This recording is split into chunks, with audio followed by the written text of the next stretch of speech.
Moni Nikolov was the best player in the NCAA this year at Long Beach State. He did some things we've never quite seen before. In this video, we uncover what made Moni so special and how you can alter your game to be 98% more like Moni. Let's get right into it.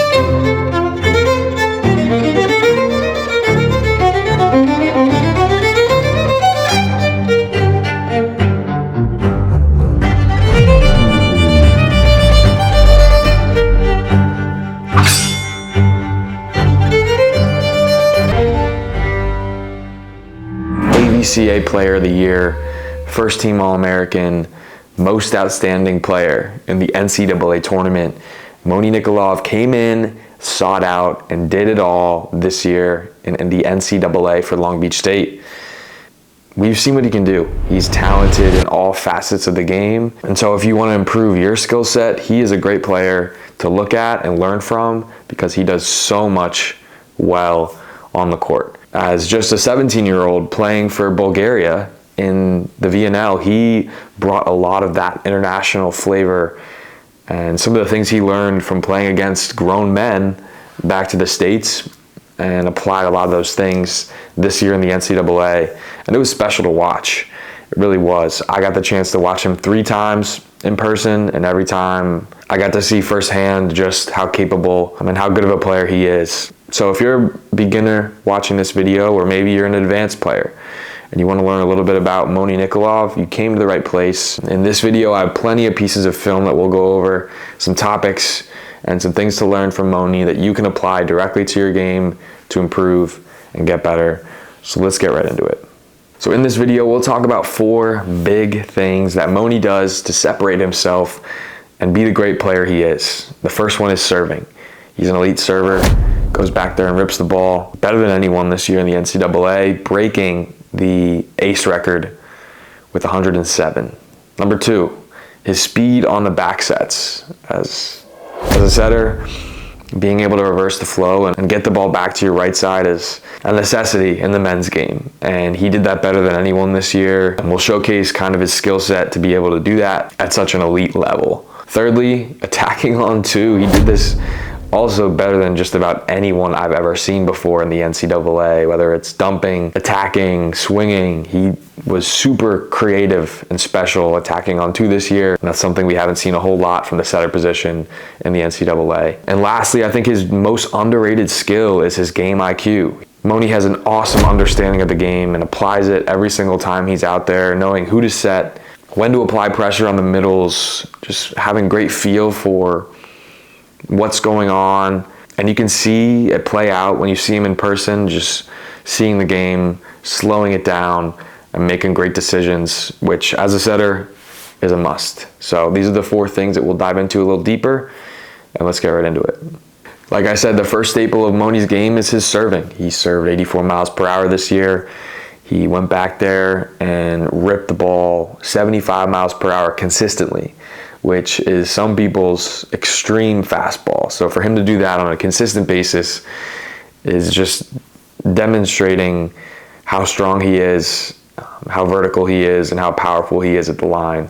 If you guys want a specific breakdown on kind of how he serves the ball, I can do that. But for the purposes of this video, I just want to talk about kind of him as a server in general. He's a really good toss. He uses a 6-step approach, which is a little different from the normal 4-step, where he gets a little bit more run up, a little bit longer runway, and jumps well into the court, and he's contacting that ball right around above the plane at a super high point, which makes it really consistent for him to get the ball in because he's contacting it so high that if he gets it in the court, it's most likely going to put pressure on the other team. Number 2, his back sets. Like I said, I remember the first time I saw him play this year, which I think he kind of changed his game this year from previous years in the VNL, when he really sped up his back set. And when I saw it the first time, I knew it was going to be something special this year for Long Beach, and it absolutely was. Hershtinovich, before he got hurt, was playing phenomenal volleyball, and it's a credit to Moni setting him up and giving him a great ball with pace and speed, and the timing between the 2 of them had to work out. And the same thing with Dickinson when he got his name called later on in the year. But we call it having good hands for a reason, because you set the ball with your hands. It's not a full body set. Moni really knows how to use his hands and wrists to alter and maneuver the ball at its highest point, which is a credit to his craft. And having a red ball and D ball that fast is so important in the game today. Number 3, his ability to attack on 2 is something we've never seen before in the NCAA. No one has gone up and hit the ball as much and as often as he has. Like I said in a previous video, he had more kills than Sean Kelly this year, who was a primary pin for the Bruins for a fair majority of the season, which is unbelievable to me. And not even just the volume, but also the percentage. He hit it remarkably well, and it wouldn't surprise me if you put him out in a pin that he would hit 400 or 500 on the year from there. He's just that skilled. And lastly, game IQ. It's a huge part of the game. As a coach, I love when players know who to target, who to attack, kind of being a second coach out there on the court when you can line up all your guys and tell them where to go and know how to run an offense. He does it all flawlessly. You can see him manipulate the game in such a high way and high level that it really comes down to his love of the game and his passion for what he puts into it. When you have his skill set combined with his IQ, it's a dangerous combination. Moni is a special player. As we get into some film here, looking at this first clip of him going up and ripping an 80-mile-per-hour serve that aces the Pepperdine serve receive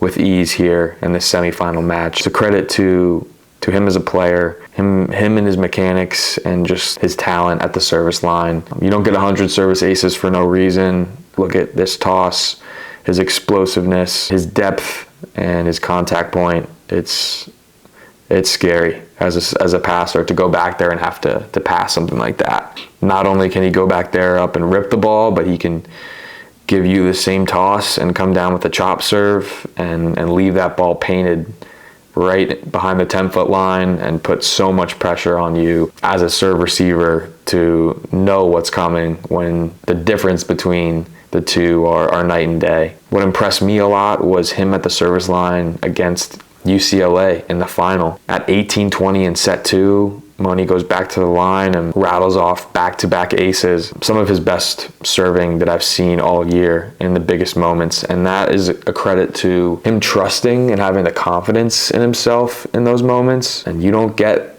that type of serving without putting in the time and effort. You want an elite serve, you have to put up hundreds and hundreds and hundreds of reps to get there. I'm sure he's done that. When it counted in the biggest moments, he delivered. All right, the next play we'll look at is some of his back sets, and you can see kind of a scramble play here for Pepperdine with Harkey kind of rolling this ball over to zone 6, and Kandev gets a good perfect dig, and Moni gets a easy one-on-one for Dickinson, who just puts this ball into the seam for an easy kill. And you look at the pace of this set, it's in and out of the hands in a moment, and the trajectory is flat but not too quick where Dickinson is trapped. He has room to go both ways here and puts it down effectively.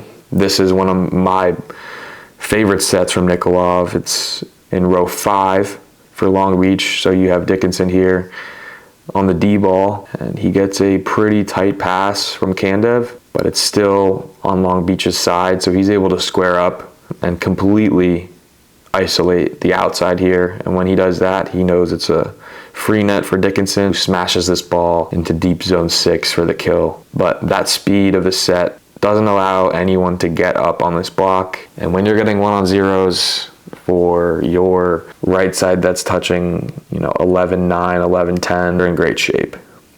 One of the things that Moni did extremely well during the UCLA game was attacking on 2. You can see on this play here, Sean Kelly tries to two-handed push a ball over, but Dickinson makes a great dig high and central, and Moni's just going to swing this ball. And you can see the spin on the dig and the cut on the swing makes this ball just extremely difficult for Rowan to pick up. And with how high he contacts the ball, these are 90% of the times kills for Nikolov. He's willing to hit that ball over on 2, and he did that all year. This was what was especially impactful about his game, though, was on a play like this where Barnett gets one pass from Larson on a great serve, just bumps this ball up to the center of the court, and Nikolov comes and rips it like it's a pipe and gets the kill by swinging this ball around 3 blocks. Like, this play is insane. This is nuts. This is Nikolov seeing the fact that there are 3 blockers here,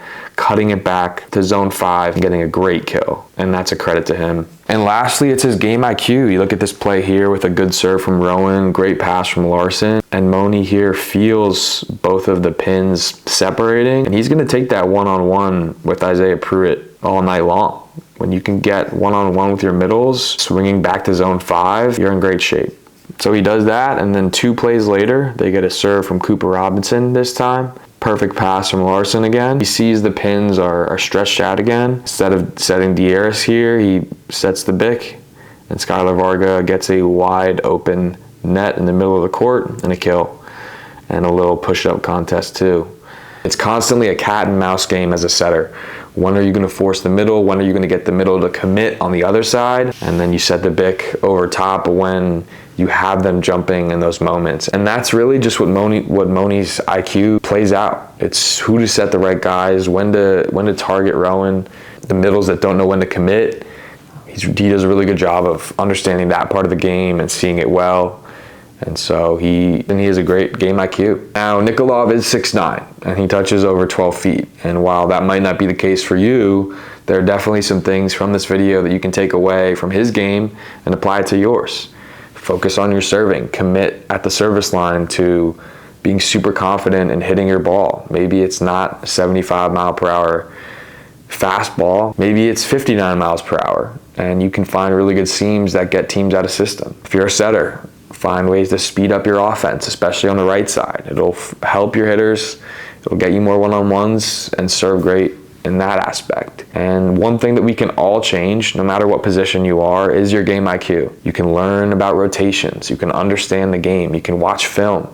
So many parts that can increase your game just from absorbing more information and applying a little bit more education to the game itself. I hope you took one thing from this video. If you did, drop it down in the comments what you learned or something you think I didn't mention that from Moni's game that really has helped you in your game this year. That's all I got in this one. Thanks for watching, and we'll see you guys in the next video.